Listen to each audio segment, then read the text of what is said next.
One bit of our paragraph formatting that can really affect the readability of your document is line spacing. That's what we are going to look at right now as we continue working with our HR document.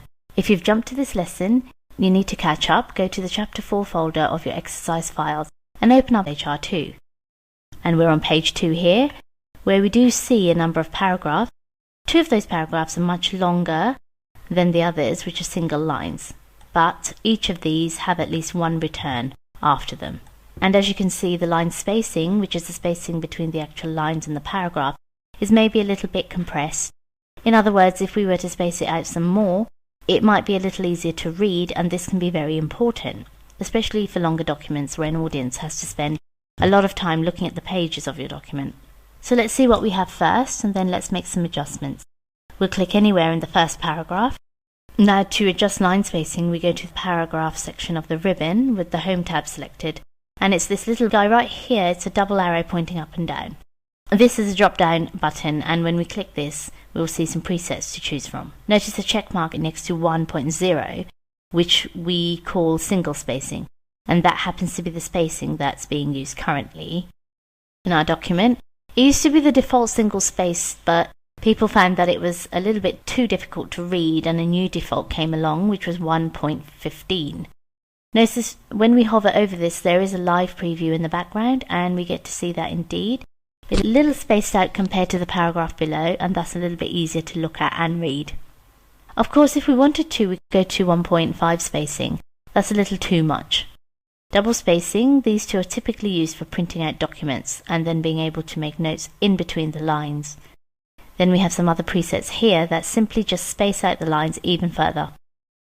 We also have at the bottom a couple of options for adding space before a paragraph or after a paragraph, and you can see when we hover over these two how the paragraph shifts up and down.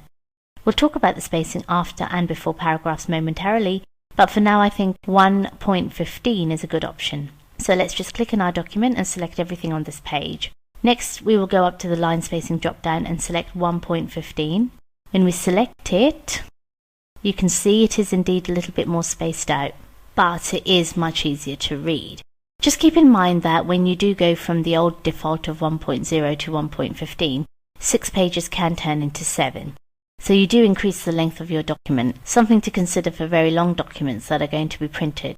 But I like the look of this so far. Now we do have space in between our paragraphs. If we were to go after the period, after the word goal here in our first paragraph, and press the delete key on your keyboard, you can see what happens. We deleted a blank line. Press delete again and we deleted the actual return that took us to the new paragraph. So when you hit return or enter on your keyboard, there's no extra space showing up here after that paragraph. By default there should be, so this has been changed in the document, and we don't want to be doing is adding extra lines by pressing enter again. So let's just take it back and let's select all of our text again. There will be some adjusting to do. Let's go back to the line spacing button, and this time if we wanted to, we can go to add space before or after a paragraph. You can see what happens to those two paragraphs. They're now separated. But we can also access all of these options plus the line spacing options by clicking line spacing options. Opens up the paragraph dialog box. Now from here you'll see what's currently set, and you'll also have the ability to make changes. Looking at the spacing before and after, it is 0 points. The new default here in Word 2013 is to have some space after a paragraph. When we click arrow, and you can see it goes to 6 points and then to 12. The new default is actually 8. So let's just delete the 6 and type an 8 right on the keyboard. The line spacing we already changed to 1.15 from single spacing. Now another option, if you prefer, is to have space before and after a paragraph. And in that case you might want to split it up. Now let's see what that looks like right now, and we can change it if need be. When we click OK, you can see sure enough we now have space here after our paragraph, even though we didn't add the extra return to achieve that. And that would mean, for example, if we wanted to create a new paragraph, let's say down here after the word ideas, we will click right in front of the word you, press enter on your keyboard. Notice that there's an extra space added for us, so we didn't have to add that extra return. Now some people prefer to have a little space before and after a paragraph. So let's just select an entire page here from Dear Customer, and we'll go back to that drop down in the paragraph section on the ribbon. Back to line spacing options, and instead of 8 points after, let's split it up. We will do 4 before and we'll do 4 after. When we click OK, it's not going to look a whole lot different on our screen. But exactly what's happening is a space is being added before a paragraph as well as after paragraph. And you can see the spacing is just a little bit more subtle. So that's how we adjust line spacing between paragraphs in a paragraph, as well as the spacing between paragraphs themselves here in Word 2013.